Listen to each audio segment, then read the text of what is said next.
Kari Shalom à tous.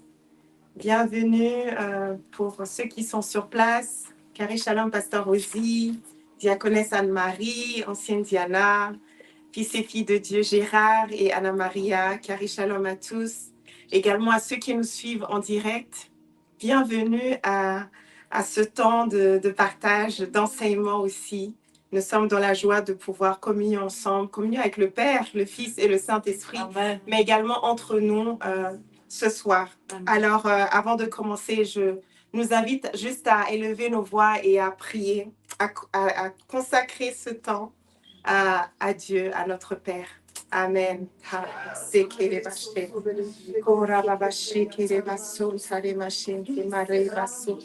Merci Père, nous te rendons grâce pour ce temps que nous allons passer ensemble. Merci Père pour le sujet, le thème qui sera abordé ce soir. Merci pour ton esprit de vérité qui nous conduit dans toute la vérité. Merci Père, que ton Saint-Esprit me conduise, nous conduise tous ensemble ce soir, afin que nous puissions saisir, afin que nous puissions comprendre, percevoir la vérité qui est Christ. Alléluia. Christ qui se révèle dans tout ce que nous partageons, Christ qui se révèle dans tout ce que nous sommes, Christ qui se révèle dans ta parole. Alléluia. Merci Père. Merci pour ce temps. Nos cœurs sont disposés. Amen. Alléluia. Amen. Amen. Amen. Gloire à Dieu. Alors, je nous invite à nous asseoir, sauf moi. Avant de commencer, j'aimerais évidemment saluer l'apôtre Alain Léa, notre mentor, notre père spirituel, le fondateur de Christ dans toutes les nations. Alléluia. Merci pour la confiance, merci pour les enseignements, merci pour tout. C'est grâce à sa vision, à la vision qu'il a reçue de Dieu, que nous sommes là ce soir, dans cette famille qui est Christ dans toutes les nations. Alléluia. Je salue également le pasteur Marc qui est au Brésil. Alléluia. Je salue le prophète Yvan. Je salue également le pasteur Christelle. Je vous salue tous, tout simplement, et je vous embrasse. Alors, on va commencer. Le thème de ce soir, c'est la transformation par le Saint-Esprit. C'est un sujet qui concerne tous les croyants. Et c'est évidemment dans le cadre du sujet du mois, du thème du mois qui est la vie chrétienne. Alléluia. Nous allons parler de la transformation du croyant par le Saint-Esprit. Comme je le disais, c'est un sujet très important pour chacun de nous. En tant que croyant, en tant que fils, en tant que fille de Dieu. Alléluia. Nous savons que dans la vie chrétienne, dans la marche avec le Christ, nous savons que tout commence par une rencontre. On fait une rencontre avec le Christ. Soit via une révélation, quelle que soit en fait la manière dont nous rencontrons le Christ, il y a une rencontre. On se rend compte à ce moment-là que nous sommes enfants de Dieu. On prend conscience de notre identité, de qui nous sommes véritablement. Amen. Et ça change toute notre vie. Ça change tout ce sur quoi on s'était bâti en fait jusqu'à ce jour-là. Amen. Fils de Dieu. Amen. Je suis fille de Dieu. Amen. Amen. Vous êtes fils et filles de Dieu. Alléluia. Amen. Alors la marche chrétienne n'est donc rien d'autre que la révélation progressive de notre identité en Christ, de qui nous sommes réellement. Et lorsque nous nous engageons dans ce processus, généralement, nous nous attendons assez rapidement à des changements. Je ne sais pas si c'est votre cas, mais quand moi, personnellement, j'ai eu ma rencontre avec le Christ, j'avais l'impression qu'il y avait un après et qu'il y aurait un avant et un après. On s'attend à presque un changement miraculeux, quelque chose de brutal, de soudain. Et on a raison, en fait, de s'attendre à ce changement-là. Parce qu'on passe d'une conscience où nous étions séparés avec le Père à une conscience que non seulement il est proche de nous, mais qu'il est en nous. Enfin, c'est assez incroyable, en fait, pour un chrétien, de juste se rendre compte de qui il est réellement. Alors, c'est intéressant parce qu'on se demande, une fois que tu as conscience de ton identité en Christ, tu te demandes, qui est-ce que j'étais avant alors? Et pourquoi est-ce que j'étais aussi perdue dans ma vie?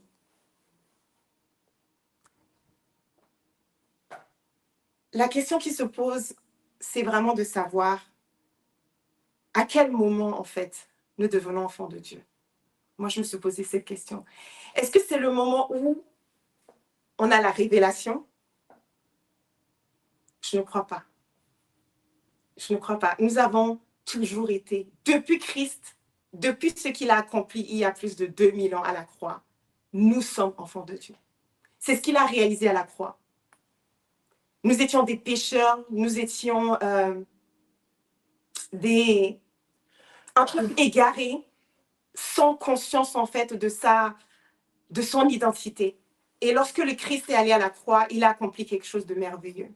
Il a pris nos péchés, il a pris en fait tout ce qui nous condamnait, tout ce qu'on n'arrivait pas à être, à faire. Il a tout porté, il est allé à la croix et il s'est revêtu de tout ce qui était contre nous. Il est mort de notre mort parce que nous étions des pécheurs. Et le salaire du péché, nous savons que c'est la mort. Il s'est revêtu de cette mort-là. Il est mort de notre mort, du prix que nous devions payer à cause du péché. Et il est ressuscité. Amen. Mais pas seul, il est ressuscité avec nous tous, Amen. afin que nous puissions vivre sa vie. C'est ça l'identité christique. C'est de se rendre compte de ce que Christ a accompli à la croix. Il y a plus de 2000 ans, il a accompli cet acte. Et il a dit, tout est accompli. Donc, à partir de cet instant, nous sommes devenus enfants de Dieu, fils et filles de Dieu. Nous n'étions pas encore nés. Moi, je n'étais pas encore née. Je n'étais pas là. Les apôtres étaient là.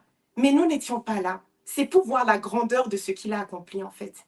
Il a accompli pour l'humanité entière. Il a accompli pour ceux qui étaient déjà morts depuis longtemps, ceux qui étaient présents et toute la génération future. Amen. Il nous a donné une identité. Alors, prendre conscience de cette identité est déjà une très grande chose. C'est déjà capital. Cette rencontre, cette révélation, c'est déjà quelque chose, c'est une grâce en fait. C'est une grâce. Mais une fois que ce processus a lieu, commence un autre processus en fait. Une fois que cet événement a lieu, commence une marche. C'est ça la vie chrétienne. À partir de cet instant, on se demande comment je dois me comporter maintenant? Comment je dois parler? Comment je dois être avec les autres, mes frères et mes sœurs? Quelle est la relation que je dois entretenir avec les autres? Ce sont des questions qu'on peut légitimement se poser parce qu'il y avait un avant et maintenant il y a un après. J'ai cette révélation de qui je suis, mais comment je vais me comporter maintenant en tant qu'enfant de Dieu? C'est des questions légitimes qu'on se pose. Et je pense que tous ceux qui sont passés par ce processus, tous ceux qui ont eu la révélation de leur identité à un moment donné, se sont posés cette question.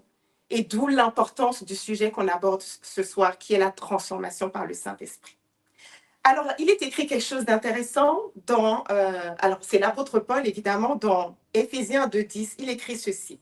« Car nous sommes son ouvrage ayant été créés en Jésus-Christ pour de bonnes œuvres que Dieu a préparées d'avance afin que nous les pratiquions. » La partie qui est intéressante ici, c'est la première. Car nous sommes son ouvrage, ayant été créés en Jésus-Christ. Nous avons été créés en Jésus-Christ. Pas au moment de notre naissance, pas au moment où nous sommes arrivés dans ce monde et qu'on a vu notre père ou notre mère. Non, je ne parle pas de cela. Nous avons été créés en Jésus-Christ. Ça veut dire que, comme je le disais, par rapport à ce qui s'est passé à la croix, nous avons tous eu nous sommes devenus cette nouvelle création à ce moment-là. Nous n'étions pas encore là physiquement, mais dans le plan de Dieu, dans le cœur de Dieu, nous étions déjà Amen. Cette nouvelle création en Jésus-Christ. Amen. Alors, quand on vient sur terre, dans ce corps qui est le mien, le jour où je suis née, j'étais déjà créée en Jésus-Christ. J'étais déjà cette nouvelle créature. mais dans ce corps. Un enfant qui naît apprend toutes choses. Il apprend à marcher, à parler. Tout est nouveau pour un enfant qui vient de naître. Son intelligence se forme, il commence à comprendre l'environnement dans lequel il vit, dans lequel il va grandir. Mais il ne se rappelle pas forcément de qui il est véritablement. Parce qu'il est dans ce corps. C'est la phase d'amnésie par laquelle passe toute l'humanité, en tout cas l'humanité créée ici, sur Terre. Il y a une phase d'amnésie qui commence. Et pourquoi c'est une phase d'amnésie? Parce que nous allons être conditionnés par l'environnement dans lequel nous sommes nés. Celui qui est né au Brésil, celui qui est né au Soudan, celui qui va naître en France, celui qui va naître en Allemagne, ce ne sont pas les mêmes pays. Ce ne sont pas les mêmes cultures, les mêmes traditions. Il va peut-être naître dans une famille musulmane, dans une famille catholique, protestante, etc. Parce que le monde est comme ça. Il y a plusieurs religions, il y a plusieurs pratiques, il y a plusieurs types de familles, avec papa et maman, ou une mère seule, ou un père seul. Bref, cet enfant qui va naître sera conditionné par l'environnement dans lequel il est né. Première chose. Cet enfant va être éduqué. Dans quelle conscience? Ça dépend de la conscience que ses parents ont. Si cet enfant est éduqué par des parents qui n'ont pas conscience de leur identité, ben, il sera créé, il sera éduqué selon les normes, les valeurs du monde. C'est ça la phase d'amnésie en fait. Et cette phase, elle est commune à tous. Nous allons passer par cette phase où nos repères, nos premiers, les repères de notre vie seront nos parents. Ensuite, nous allons grandir avec notre fratrie et on va commencer à expérimenter le monde à l'école, les camarades. Quelles sont les valeurs de ces camarades? Est-ce qu'ils sont chrétiens? Est-ce qu'ils sont croyants? Mais l'enfant sera confronté à cette réalité et il va tout prendre. Il va prendre tout de ses parents, de son environnement immédiat, et il va également prendre tout ce qu'il va, dans les interactions qu'il aura avec ses amis, il va aussi prendre des idées. La dernière fois, je parlais avec une maman et je lui ai dit, voilà, on parlait justement de la foi et tout le reste. Et elle m'a dit qu'elle a eu peur la dernière fois. J'ai dit, mais pourquoi? Elle m'a dit, mais mon fils de 9 ans est arrivé à la maison et il a dit, maman, je suis musulman. Alors que c'est une famille, pour le coup, catholique. Et elle a dû lui dire, mais non, non, non, non, nous ne sommes pas musulmans, nous sommes catholiques, nous croyons. Et en fait, cet événement l'a poussé à devoir expliquer à son enfant quels sont les systèmes de valeurs qui sont, qu'ils ont dans la famille. C'est pour dire l'importance, en fait, de tout ce que l'enfant va acquérir tout au long de sa vie. Et si les repères et si les valeurs ne sont pas christiques, l'enfant va s'éloigner de son identité véritable. Et nous sommes très nombreux à avoir en fait ce cycle de vie, tout simplement. Ça a été le mien, ça a été sûrement vos cycles aussi. Et donc, cette phase d'amnésie n'est que le reflet, en fait, de l'enfant qui va commencer à se conformer au monde en oubliant qui il est véritablement. Et il va grandir, jusqu'au jour de la rencontre. Le jour de la rencontre, c'est une véritable rencontre, en fait. Amen. Parce que on rencontre Jésus, qui n'est rien d'autre que le reflet de qui nous avons toujours été. Pourquoi? Éphésiens 2,10 nous dit, nous avons été créés en Jésus. Si nous avons été créés en Jésus, ça veut dire que ce qu'il est, nous le sommes. Une mère qui donne naissance à son enfant, quand elle regarde son enfant, elle ne se dit pas, toi, tu es quelqu'un d'autre. Non, je t'ai porté, tu as mon ADN, mon sang coule dans tes veines. Le jour où nous avons la rencontre avec le Christ, c'est comme si tout d'un coup, on commence à réciproquer avec qui nous aurions dû être, en fait. Ce qu'il faut comprendre ici, c'est que nous ne revêtons pas à ce moment-là une nouvelle identité, nouvelle dans le sens où elle n'a jamais été. Elle a toujours été. Mais nous ne la connaissions pas. Alors, tout cela pour dire, c'est pour ça qu'il faut qu'il y ait transformation. Parce que quand on rencontre le Christ, quand on a la révélation, on vient tel que nous sommes. Avec tout le bagage que je vous ai expliqué, de l'éducation, des parents, de la tradition, des coutumes, toutes ces choses avec lesquelles nous avons réciproqué pendant des années, nous avons pris ces choses comme étant ce qui nous définissait. Alors que non, nous avons une identité qui nous est propre et elle est en Christ. Et cette identité, le fait de l'ignorer, le fait de ne pas la connaître, n'enlève rien au fait qu'elle est, qu'elle a toujours été, et que nous sommes maintenant appelés à se saisir, en fait, de cela. Nous devons le saisir parce que c'est à nous, c'est notre héritage. Nous sommes d'ailleurs co-héritiers de Christ. Et cet héritage, nous devons l'embrasser, ne pas perdre de temps et commencer à couler dedans. D'où la nécessité de la transformation du croyant. Et l'objectif ce soir, c'est vraiment de vous montrer quelle est la nature de la transformation et quelle est l'importance du Saint-Esprit dans ce processus de transformation. Alors, que veut dire transformer? J'ai regardé dans le Larousse, comme on a l'habitude de faire, et dans le dictionnaire Larousse, la transformation, c'est l'acte de transformer, c'est-à-dire rendre quelque chose différent. Cela suppose qu'il y a un changement d'état. État A, état B. Il y a un changement, rendre quelque chose différent. Très bien.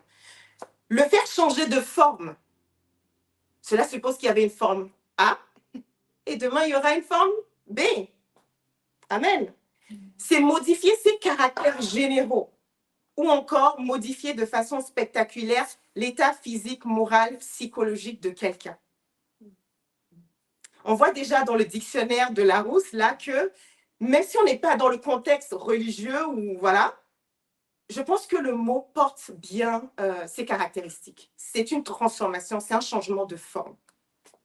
Amen. La racine grecque de ce mot ne change pas du tout la signification, enfin, les termes que je vous ai donnés. Cela signifie également changement de forme et ça vient de métamorpho. La racine latine est tout aussi similaire. Alléluia, ça vient de trans, qui veut dire au-delà, à travers, changer, et formare, qui signifie former, façonner. Ça me fait penser au divin potier. Moi, ça m'a fait penser au divin potier en même temps. Façonner, donner une forme. Alléluia. Donner un aspect qui est différent. Alléluia. Ainsi, transformer étymologiquement signifie tout simplement changer de forme, passer d'une forme à une autre. Et c'est ça la transformation. Nous avions une forme qui n'était pas la forme initiale, celle que Dieu nous avait donnée. C'est lui notre Père, c'est lui notre Créateur. C'est lui qui nous donne forme, c'est lui qui nous modélise. Il peut changer, bref, c'est lui le divin potier. Donc lui nous avait donné une forme. Nous sommes revenus sur cette terre, dans une famille, comme j'ai dit, dans des circonstances, et nous prenons une autre forme. Et souvent, cette forme est la forme du monde. C'est tout ce que l'homme a créé ici-bas. Et on fait des règles, des valeurs pour pouvoir s'identifier et pouvoir créer aussi des groupes d'appartenance, n'est-ce pas? Donc, dans le contexte de la vie chrétienne que nous abordons ce soir, le fait de prendre une autre forme est exactement le processus de transformation. Mais cette forme n'est pas n'importe laquelle, c'est la forme initiale. C'est la forme réelle, celle dans laquelle nous portons pleinement, divinement, ce que nous sommes réellement. Et c'est pourquoi nous avons été envoyés sur cette terre. Déjà dans l'identité, comme j'ai expliqué. Mais l'identité n'est que le point de départ. Il y a ensuite la marche avec Christ. On a vu dans Éphésiens 2:10, toutes les œuvres que Papa a préparées pour nous d'avance, pour pouvoir rentrer dans ces œuvres, pour pouvoir les pratiquer, ça recouvre un ensemble de choses dans notre âme. ça recouvre en fait un ensemble de vérités, je dirais. Amen. Donc, la transformation du croyant est un processus profond et continu. Qui dit transformation dit progression. Et la progression, de même que l'enfant a besoin de plusieurs années peut-être pour commencer à marcher, à parler, etc. De cette même manière, lorsque nous avons la révélation, nous devenons comme des enfants. Nous devons réapprendre certaines choses que nous avons pratiquées différemment. Nous devons réapprendre. C'est un processus d'apprentissage. Et qui dit processus d'apprentissage dit étape. Amen. Il s'agit d'une métamorphose spirituelle. Cette transformation, elle est spirituelle. Elle est spirituelle. Amen. Ça se passe à l'intérieur. C'est à l'intérieur de nous. Donc, le fait d'avoir la révélation, de commencer à dire, je vais faire ça, et puis je ne vais plus être comme ça, et puis je ne vais plus me mettre en colère, et puis je ne vais plus, je ne sais pas moi, fumer, je ne vais plus boire. Je vous dis, c'est spirituel, en fait. C'est l'action du Père en nous. Alléluia. Ça se passe dans l'âme. Nous sommes en train d'être sauvés dans notre âme. Parce que, nous sommes un esprit vivant dans un corps et nous avons l'âme. L'esprit a déjà été sauvé, c'est le salut. Christ l'a accompli pour tout le monde. Personne n'est en dehors de ce salut. Le musulman, le protestant, je vous assure, tout le monde a été incorporé dans cette œuvre magnifique, cette œuvre rédemptrice du Christ. Donc nos esprits-là, esprits que nous sommes tous sauvés. Qu'on connaisse Christ, qu'on ne le connaisse pas, qu'on le pratique, qu'on ne le pratique pas, c'est une assurance que nous avons. Alléluia. Mais notre âme est en train d'être sauvée. Nous sommes appelés à justement laisser notre âme être transformée à l'image de Christ. Amen. Et ça, c'est un processus. C'est peut-être ce qui peut nous différencier ici sur cette terre. Parce que lorsque tu peux percevoir, lorsque tu commences à percevoir qui tu es, lorsque tu commences à comprendre ces réalités divines, ces mystères, tu peux ensuite participer dans l'œuvre du Christ. Tu peux participer dans ce qu'il a prévu pour toi. Amen. Mais lorsque tu l'ignores, en fait, tu peux aller à gauche, à droite, devant, derrière. En fait, tu es complètement déboussolé. Donc, la conscience d'une chose n'est que le début, en fait, de l'action que tu vas commencer à entreprendre. Mais l'action dont je parle ici, pour être beaucoup plus clair, l'action la plus importante dans cette phase de transformation, c'est l'acceptation. Amen. C'est l'acceptation. Parce que nous avons été créés avec le libre arbitre. Dieu, il n'a pas créé des robots. Il nous aime tellement. Il a créé des hommes capables de dire oui et de dire non. Donc, lorsque nous avons la révélation, nous pouvons résister. Il y en a plein qui résistent. Ils ont la révélation. Mais ils résistent pourquoi? Parce qu'ils sont encore peut-être attachés à leur vie, attachés aux valeurs qui se sont construites. Et donc, quand ils voient, oh mon Dieu, oh là là, maintenant je vais devoir être comme ça, en fait, ils se font des idées. Et ils peuvent résister. Nous pouvons résister dans notre âme. Donc, l'action qui est importante ici, c'est que tu dois être d'accord. Seigneur, change-moi. Seigneur, oui, j'ai besoin de changement. J'accepte que tu fasses ton œuvre en moi. J'accepte que tu travailles dans mon âme. Amen. J'accepte que tu fasses tout ce que tu as à faire en moi. Tu dois dire oui. Nous devons dire oui. Celui qui ne dit pas oui, c'est Dieu ne pourrait pas aller, l'Esprit Saint ne pourrait pas aller au-delà de sa volonté. L'Esprit Saint est tellement doux, on y viendra, mais il respecte nos choix. Amen. Il est là. Mais si tu ne lui donnes pas la place pour qu'il puisse agir dans ta vie, il va rester tranquillement là. Il ne va pas agir parce qu'il ne veut pas aller contre ta volonté. Notre volonté, elle est très importante pour Dieu. Sinon, il ne nous aurait pas créés libres. Notre volonté est totalement... Enfin, voilà. Dieu le Père, il est magnifique. Alléluia. Alléluia. Amen. Amen. Alors, nous allons voir maintenant la nature de la transformation spirituelle. Lorsqu'on parle de transformation spirituelle, de quoi parle-t-on réellement? La transformation, c'est un mot qu'on entend énormément on va dire, ces 20, 30 dernières années. Tout le monde veut être transformé. Tout le monde veut être transformé. Non, mais je vous assure.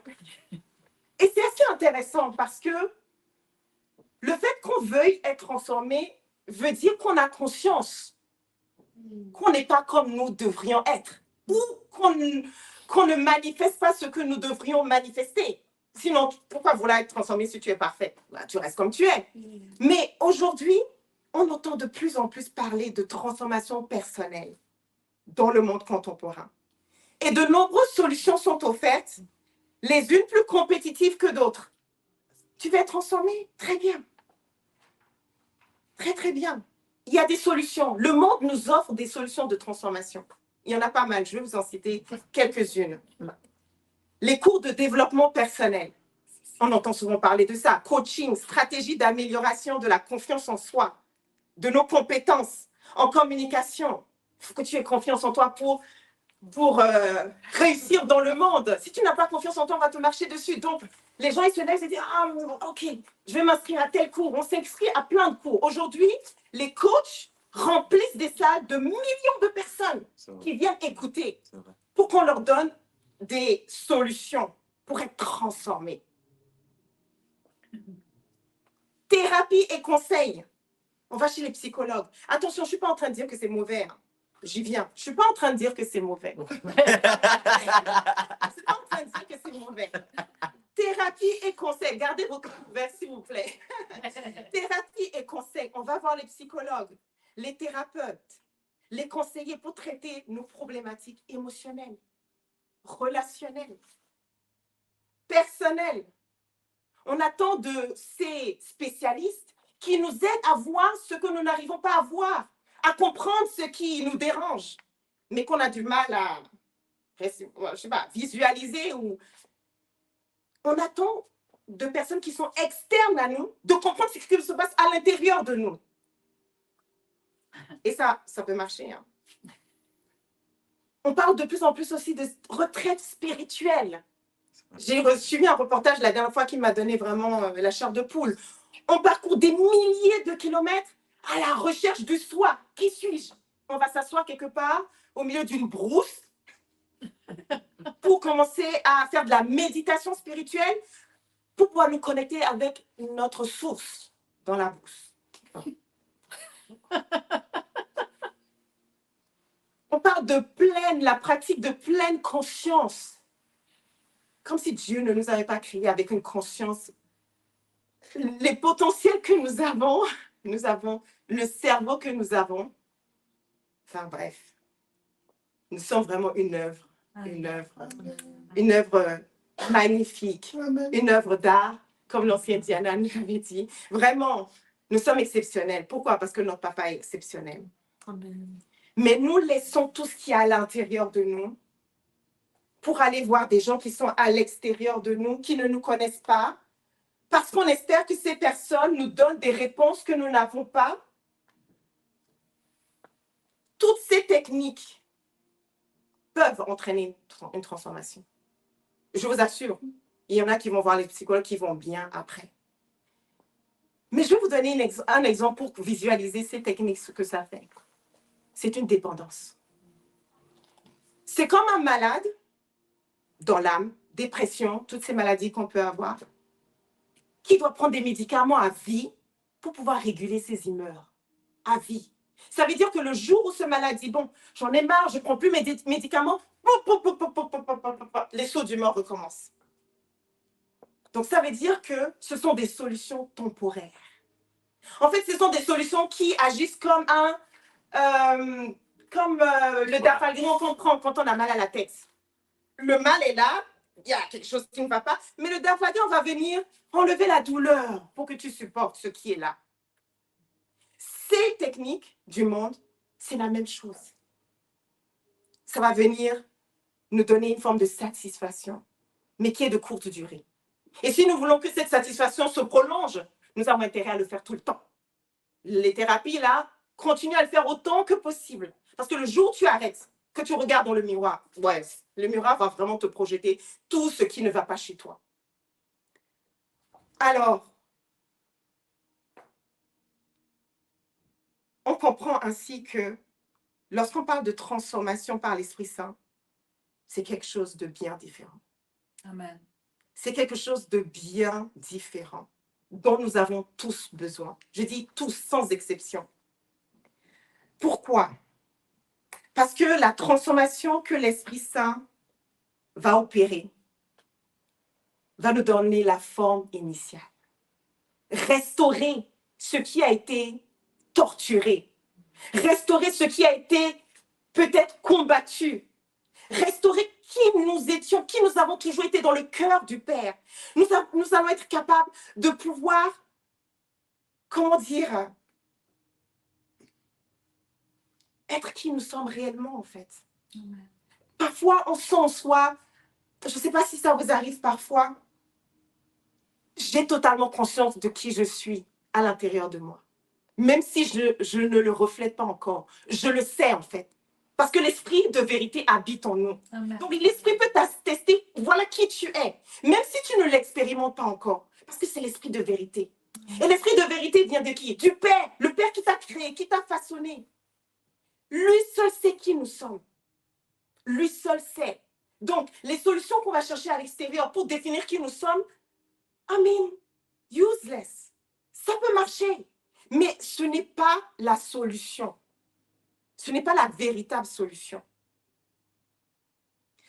Tandis que certaines personnes peuvent trouver une certaine satisfaction dans ces approches humaines, la transformation spirituelle dans le contexte biblique est exprimée par l'apôtre Paul dans 2 Corinthiens 3, 18, met l'accent sur une transformation profondément enracinée dans la révélation de notre identité christique, dans la relation avec Dieu et opérée par le Saint-Esprit.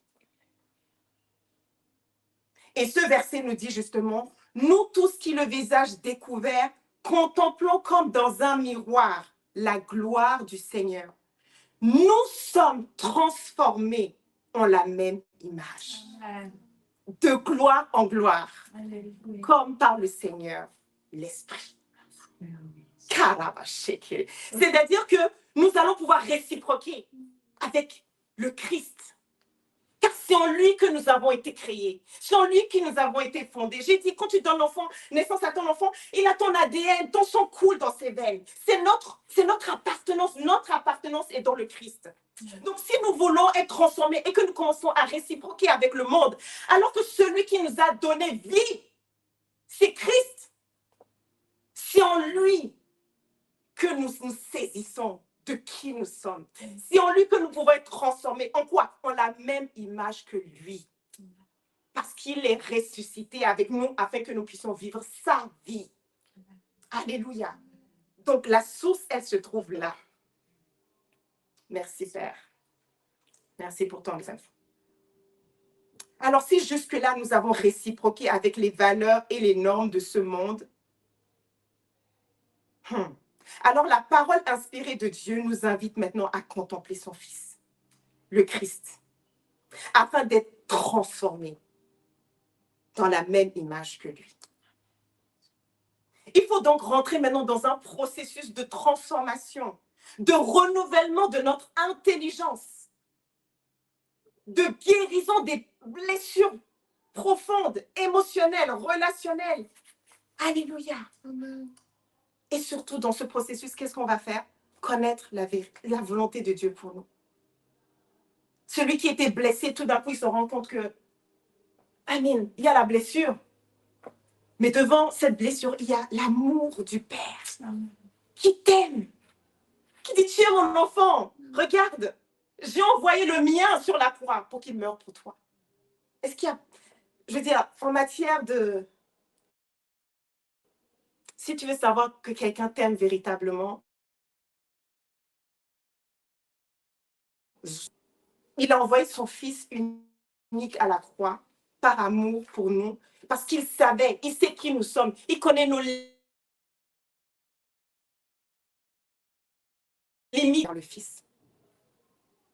Alléluia. L'apôtre Paul nous dit aussi ceci dans Romains 12, 2.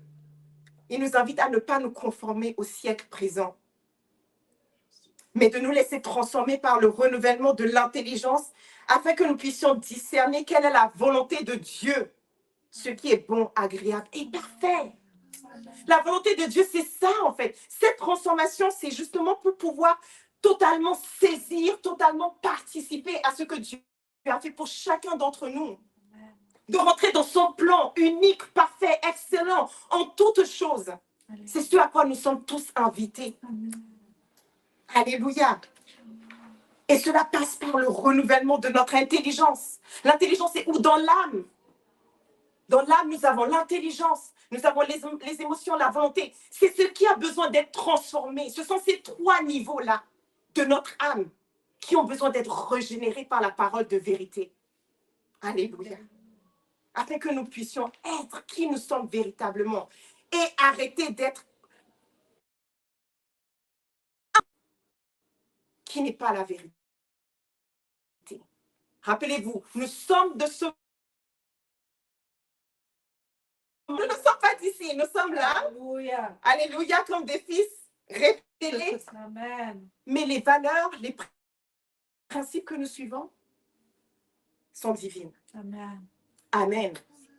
Donc, la véritable transformation, comme je le disais, est un processus interne au niveau de l'âme, profondément intime avec Dieu, qui par son esprit nous convainc de péché et nous conduit dans toute la vérité. Alléluia. Ces trois niveaux que je vous ai donnés, l'intelligence, le cœur, siège des émotions et la volonté, doivent être alignés avec la volonté de Dieu pour une vie chrétienne saine. Comment tu réfléchis? Comment tu prends tes décisions? Quelles sont les bases sur lesquelles tu décides? Gardes-tu ton cœur comme nous de toute autre chose? Ce sont que des aspects en fait de notre âme qui doivent maintenant être totalement transformés. Et cela ne peut pas se faire sans le Saint-Esprit. Nous avons besoin du Saint-Esprit. Nous avons besoin du consolateur. Nous, en tant que croyants, nous aimons le Saint-Esprit. J'aime le Saint-Esprit parce que sans lui, nous ne pouvons rien faire. Sans lui, nous ne pouvons absolument rien faire. S'il y a un rappel à faire ce soir, c'est que nous avons besoin du Saint-Esprit. Il fait tout, il est là pour nous en fait. Il est venu habiter en nous. Notre corps est son temple. Ah, Seigneur, merci. Alors, nous allons maintenant voir pourquoi le Saint-Esprit est si important. Le Saint-Esprit joue un rôle crucial dans la transformation spirituelle des croyants, les aidant à grandir et à mûrir dans leur participation à la foi de Christ. On voit dans Ézéchiel 36. On va aller dans l'Ancien Testament pour voir comment Dieu est le même hier, aujourd'hui et à jamais. Il ne change pas. Alléluia. Et tout fait partie de son plan. Tout, absolument tout fait partie de son plan. Le début, le milieu, la fin. Il est partout. Alléluia. Il est omniscient, omniprésent, omnipotent. Il est partout. Donc, Ézéchiel avait déjà prophétisé. Chapitre 36, versets 26 à 27. Je vous donnerai un cœur nouveau et je mettrai en vous un esprit nouveau.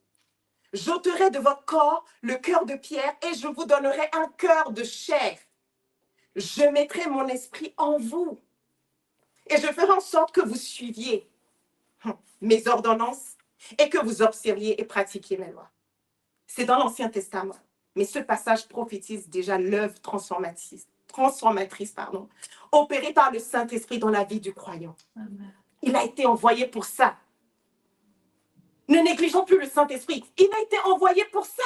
Amen. Tu ne peux rien faire par toi-même. C'est un échec d'avance. Il a été envoyé pour ça. Pour te conduire là où tu ne peux pas aller seul. Pour changer ce que toi, tu ne peux pas changer par tes propres forces. Ni par force, ni par puissance, mais par qui? Le Saint-Esprit. Parce que notre Père, c'est notre Créateur. Il sait toutes choses. Amen. Donc cette œuvre, alléluia, l'œuvre transformatrice du Saint-Esprit était déjà une réalité dans l'Ancien Testament. L'Esprit Saint, l'Esprit Saint à l'époque, dans l'Ancien Testament, il ne venait pas habiter en l'homme. Vous voyez la grâce que nous avons aujourd'hui.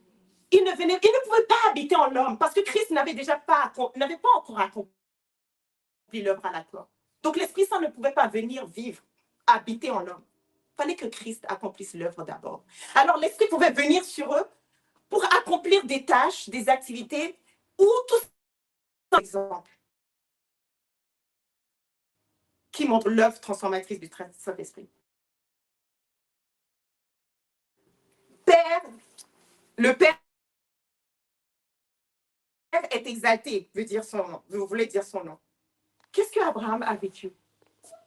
Une rencontre avec le Père qui a totalement changé sa vie. Amen. Abraham a fait une rencontre avec le Père. C'est ce que nous appelons aujourd'hui révélation. Il a une révélation de Dieu alors qu'il était idolâtre. Sa famille était idolâtre. Il rencontre le Père qui conclut une alliance avec lui. On le voit dans Genèse 12, 1 à 4. Abraham est alors devenu un homme nouveau sous cette alliance avec le Père. Son nom devient Abraham. Transformation d'identité, transformation de destinée. Abraham n'est plus le même. Jacob, c'est hyper intéressant. J'ai relu Jacob, c'était très intéressant. Mais en fait, ce que ça montre, c'est l'amour. C'est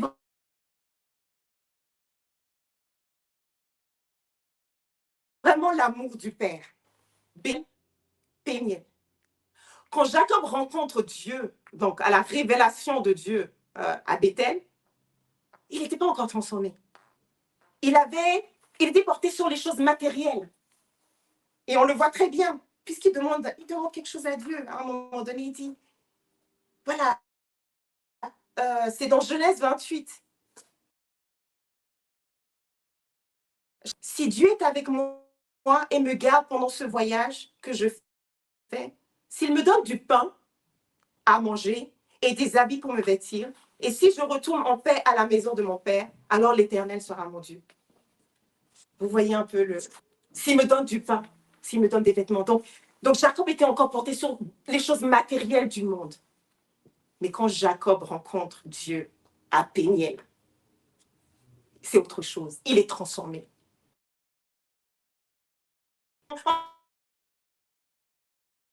En fait, il a tout ce que le monde pourrait appeler bénédiction. Il est riche, en fait, Jacob. Mais quand il rencontre Dieu, quand il a ce combat avec l'ange, il lui dit, je ne te lâcherai pas si tu ne me bénis pas. Et Jacob devient Israël. Transformation. Il a compris à ce moment que les choses matérielles, c'est bien, mais ce qu'il voulait, c'était vraiment la transformation intérieure. Je ne te lâche pas si tu ne me bénis pas. Sa hanche lui est déboîtée. C'est très symbolique, c'est la transformation, c'est le brisement. Parce qu'on sait le caractère que Jacob avait à l'époque. Je ne vais pas donner tous les exemples, mais il y a Moïse aussi. On voit ce qu'il vit à 40 ans. Il était dans la cour de Pharaon. C'était par rapport à ces gens qui comment dire, son identité était attachée à l'Égypte. Mais ce n'était pas sa véritable identité. Et lui aussi, il va faire une rencontre avec Dieu. Et il deviendra qui? Nous savons le chef de toute la nation hébraïque qui va conduire ensuite le peuple vers la terre, le pays qui était promis à Abraham. Ça, c'est l'Ancien Testament. Et il y a d'autres exemples. Vous pouvez lire après le roi Saul, quand l'Esprit descend sur lui, il commence à prophétiser.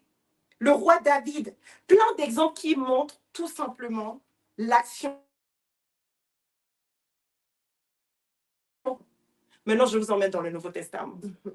Et parce que la puissance du Saint-Esprit, là, vraiment, va être, palpable. Acte 2 marque un tournant dans la vie du royaume. Acte 2 marque un tournant dans notre vie. Et ce sont les disciples, les apôtres qui vont expérimenter la descente vraiment du Saint-Esprit. Le Saint-Esprit vient habiter en eux et les transforme à jamais. Ils sont transformés. Et il y a plein d'exemples pour voir ça. Prenez l'apôtre Pierre, par exemple. Avant Acte 2, on voyait, avant la descente du Saint-Esprit, je vais dire, il avait un tempérament enthousiaste, courageux, impulsif, émotif. L'apôtre Pierre, voilà, il a marché avec Jésus, mais il n'était pas encore complètement transformé. On se rappelle de certains comportements qu'il a eus. Il a peur quand il marche sur les eaux, il a peur du vent, il manque de se noyer.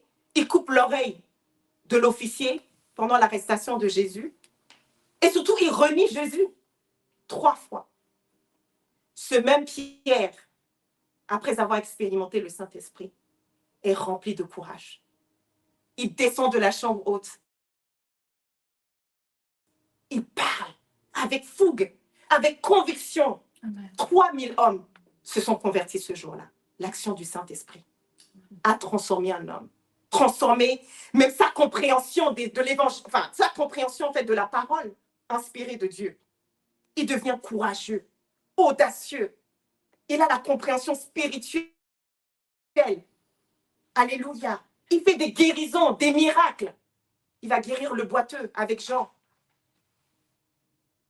Les apôtres ont aussi cette conscience, une nouvelle forme de conscience. La résistance face à la persécution. Tout cela sont des transformations que les apôtres ont vécues lorsque le Saint-Esprit est venu, vraiment que la promesse du Christ a été accomplie et que le Saint-Esprit est venu habiter en eux. Un autre exemple, c'est l'apôtre Paul. Je veux dire, c'est l'exemple le plus merveilleux. Pourquoi? Parce que l'apôtre Paul n'a pas marché avec le Christ. Pendant les 3 années, le Christ a accompli son ministère terrestre. L'apôtre Paul n'était pas là. Il était dans le camp opposé. Il persécutait les chrétiens. Il les tuait. Il a participé au meurtre d'Étienne. Donc, c'était avec le Christ, sur le chemin de Damas, la révélation. Et ça a totalement changé sa vie. Il le dit dans 1 Timothée 2, verset 13. Moi qui étais auparavant un blasphémateur, un persécuteur, un homme violent, mais j'ai obtenu miséricorde parce que j'agissais par ignorance, dans l'incrédulité. Et la grâce de notre Seigneur a surabondé avec la foi et la charité, qui est en Jésus-Christ. C'est un témoignage, en fait, du changement qui a été opéré en lui. Alléluia. Donc, seule une transformation, ça c'était vraiment pour vous montrer que seule une transformation véritable peut opérer de tels changements dans notre vie. Notre propre volonté. On a déjà essayé d'être moins colérique. On a déjà essayé de faire des choses. Et puis, au début, ça semble marcher. On se dit, yes, j'ai changé. Et puis, tout d'un coup, il y a un événement qui se produit et on se retrouve 10 000 pas en arrière. C'est comme si tous les efforts, toute la compréhension que nous avions, tout d'un coup se brise en une seconde. Et tout ce qu'on ne voulait pas faire, on se retrouve à le faire. Et tout ce qu'on aurait aimé faire, oh, là, on n'y arrive plus du tout. Parce que nous sommes difficiles. Mais gloire au Père, nous avons le Saint-Esprit. Alléluia. Jésus disait, Jésus même révélait dans Jean 15, 26 que quand sera venu le défenseur, que je vous enverrai de la part du Père, l'Esprit de la vérité qui vient du Père, il rendra témoignage de moi. Dans Jean 16, 13, il dit, quand le consolateur sera venu, l'Esprit de vérité, il vous conduira dans toute la vérité. Car il ne parlera pas de lui-même, mais il dira tout ce qu'il aura entendu et il vous annoncera les choses à venir. Alléluia. Amen. L'Esprit Saint nous a été donné pour nous révéler le Christ. Son action est christocentrique. C'est le Christ, point barre. Alléluia. Lui seul peut nous transformer en la même image que le Christ. Car comme il est écrit dans 1 Corinthiens 2, verset 11, en effet, qui parmi les hommes connaît les pensées de l'homme? Si ce n'est l'esprit de l'homme. Je vais reprendre. En effet, qui parmi les hommes connaît les pensées de l'homme, si ce n'est l'esprit de l'homme qui est en lui? Alléluia. Grâce à l'action du Saint-Esprit, nous avons la pensée de Christ. Amen. Nous avons la pensée de Christ. Ce n'est plus quelque chose qui est insaisissable. Nous avons la pensée de Christ qui nous permet d'être alignés spirituellement, percevoir le monde et notre rôle dans celui-ci à travers la sagesse et la révélation spirituelle que Jésus a incarnée. C'est vivre selon les enseignements et l'exemple de Christ. L'action du Saint-Esprit nous rend humbles et au service des autres. Alléluia. Mettre l'amour et le service au cœur de nos relations et de nos actions. L'amour inconditionnel. Grâce au Saint-Esprit, nous pouvons aimer. Pour nous seuls, sans l'Esprit, c'est dur. Puisque je le disais, notre âme, ça tire dans tous les sens.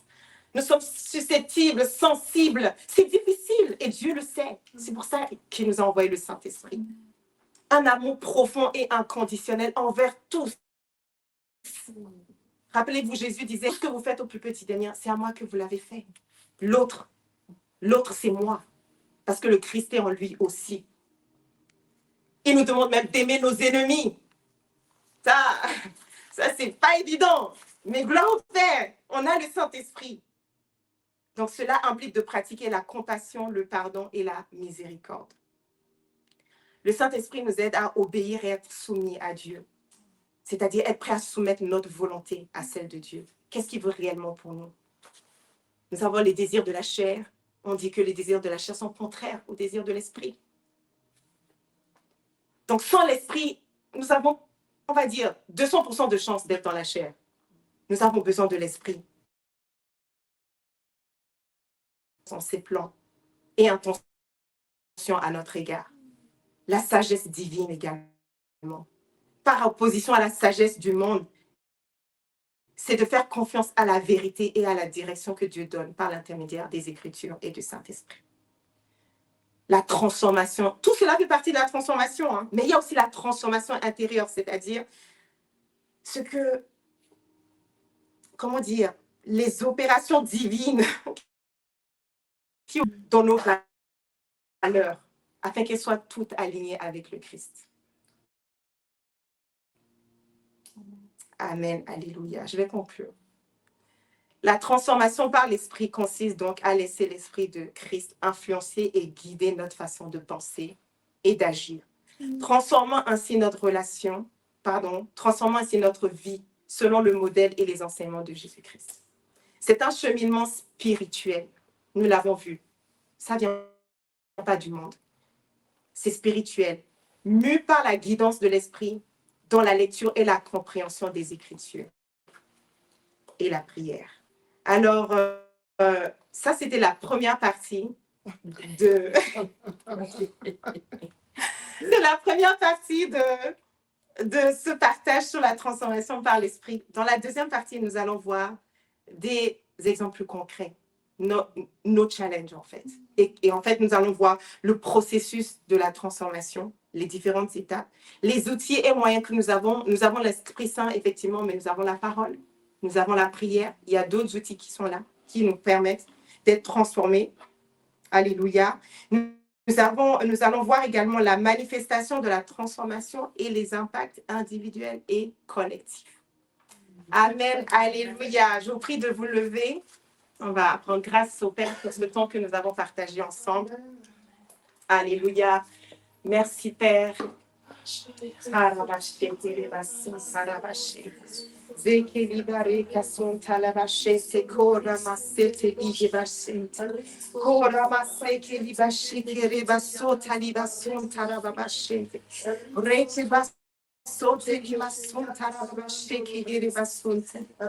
Père, nous te rendons grâce pour ce temps que nous avons passé ensemble. Merci Père parce que nous avons pu, tu nous as rappelé ce soir, alléluia, qui nous sommes et en quoi consiste cette transformation par le Saint-Esprit. Merci Père parce que nous savons que nous sommes sur ce chemin de transformation. Nous savons que c'est progressif. Et Père, ce soir, alléluia, nous voulons faire encore plus de place au Saint-Esprit, afin qu'il puisse œuvrer en nous, afin qu'il puisse nous transformer.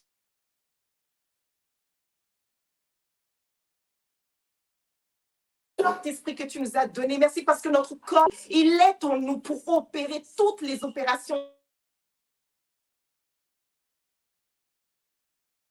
Pour que nous ayons la paix, la joie, que nous puissions expérimenter tout ce que nous avons en toi, Père. Alléluia, par ton Fils dans le Saint-Esprit. Alléluia. Merci, Père, pour ce temps. Gloire au Père. Alléluia. Donc, je vous remercie de nous avoir suivis ce soir. On était remplis de joie. Et papa, il aime bien cette joie. Hein? Et pendant que l'ancienne Christelle, elle parlait, papa, il disait, je veux faire du bien encore parce que je n'arrête jamais. Amen. Amen. Alors, il y a quelqu'un qui a très mal à la nuque. le Père cette douleur. Parce que tu es accompli en Christ pour toujours. Et nous rendons grâce au Père qu'il te libère de cette oppression sur ta nuque. Amen. C'est au nom de Jésus que je parle, mais c'est accompli en Christ pour toujours. Vous êtes bénis, nous sommes bénis et à la prochaine. Amen. Amen. Shalom.